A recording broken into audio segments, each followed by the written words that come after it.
Today I am going to give a presentation on important points for joint cutting in rigid pavement construction. Let me start with the sequence of the presentation: introduction, types of joints, sealing of joints, requirement of good sealant, joint sealing compound, synthetic filler board. Introduction: joints are provided in cement concrete pavement for expansion, contraction and warping of slabs due to the variation in temperature of the slab.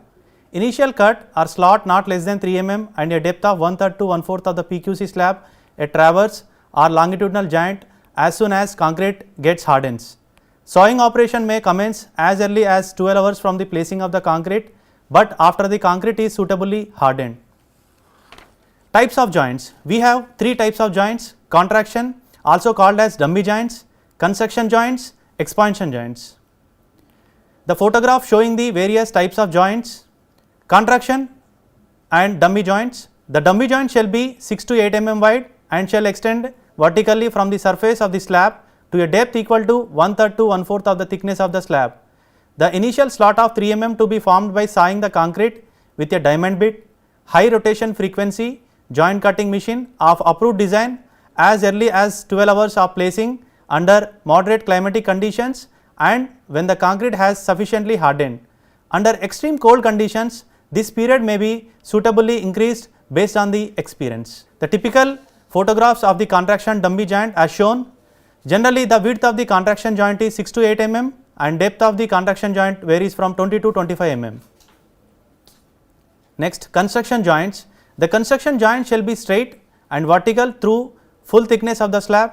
The vertical edge of the concrete on the side of the joint shall be treated with a coat of lime wash or bituminous paint before the adjacent bay is laid. Joint should be cut to its width of 8 to 10 mm and up to a depth of 25 mm to receive the sealing compound and backup rod. The groove will be formed in the same manner as that for a dummy joint. The edges of the groove shall be bull-nosed and will not stand proud to the concrete surface. The typical photograph of the construction joint. The width of the construction joint is varying from 8 to 10 mm and depth of the construction joint vary from 25 to 28 mm. Expansion joints. The expansion joint shall be straight, extend through the full thickness of the slab and shall be of shape and dimensions shown on the drawings. The slab edge adjacent to the joint shall be formed truly vertical. The joint shall be filled with 20 to 25 mm thick approved joint filler board as specified and shall be placed in position and properly supported. The groove to receive the sealing compound may be formed by the placing suitable wooden or metal strip of specified width and required depth coated with soft spoke or other suitable lubricant over the joint filler board and shall be kept in a position when concreting the adjoining slab. Expansion joints. The top of this strip is to be flush with the finished concrete surface. The edge of the groove shall be bull-nosed when it is withdrawn after approximately half an hour. Care shall be taken that edges of the grooves are not damaged and that no bridging or plugging of the joint with concrete occurs, also that the joint is of uniform width from the top of the slab to the top of the joint filler. The typical photograph of the expansion joint as shown. The width of the expansion joint is generally 20 to 25 mm and the depth is equal to the thickness of the slab. Next is sealing of the joints. All the joints shall be sealed as soon as practicable after 28 days of placing of the slabs. The joint shall be finished flush with finished concrete surface. If the sealing of the joints is done in winter, level of the sealing should be 3 to 5 mm below the concrete surface if the filling is done during summer seasons. After sealing the compound has hardened, the excess sealing compound, if any, adhering to the slab outside the joint shall be removed by scraping or otherwise and the surface left clean. The pavement shall be open to the traffic only after completion of the joint sealing over the entire pavement. Requirement of the joint sealants: elastic even at low temperatures, should not flow in summer season, should not become sticky resulting in loss of the sealant and it should not undergo permanent deformation, should have resistance to intrusion of the solids, should have high resistance to hardening with age, should have high bonding property with adjoining concrete, should not shrink after they have been poured. Joint sealing compound: either of the polysulfide or polyurethane joint sealant from approved sources shall be used in new rigid pavement constructions. The criteria for selection of the joint sealant will be depending on the minimum performance guarantee of 10 years offered by the concerned firm.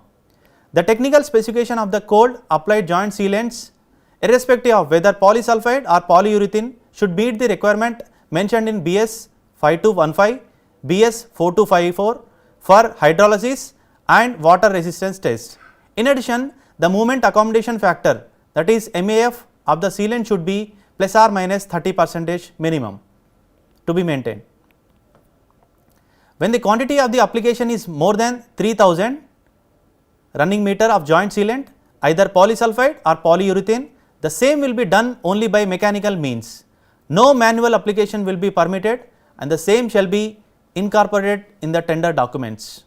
The selection of the application of the joint sealant should be on a supply and apply basis. That is, the firm shall supply the material and employ their trained applicator to apply it. The quality test as specified will be done for every 5 metric ton for each lot from a reputed testing laboratory who has the NABL accreditations. The joint shall be made dry, free of dirt and vacuum cleaned by a mechanical device, as well as free of oil, vegetation and other debris. 2 coats of primer should be applied with a thin brush by the forward and backward movement at an interval of 30 minutes before pouring the sealant. That is, one side will be brushed twice, forward and then backward, with the adequate quantity of primer. The application temperature of the sealant should be strictly adhered as per manufacturer instructions. The pneumatic pressure while application should not be too high, which causes a high speed flow and results in overfilling of joints. Too low pressure forms small bubbles, which can be starting point for cohesive failures. Every air bubbles that appear on the surface should be immediately popped with the leveling tool. Joint sealing compound. The quality control test for the polyurethane sealant as per IRC 57/2006, we need to check the movement accommodation factor, that is MAF, plus or minus 30% minimum to be required. Synthetic filler board. Generally we use Duraboard HT100 as a filler board in all the rigid pavement constructions. Quality control test to be carried out as per IS 10566. We need to check the thickness of the filler board, density, resistance to handling, recovery, compression test, extrusion test, water absorption test and weathering test. Thank you. Jai Hind.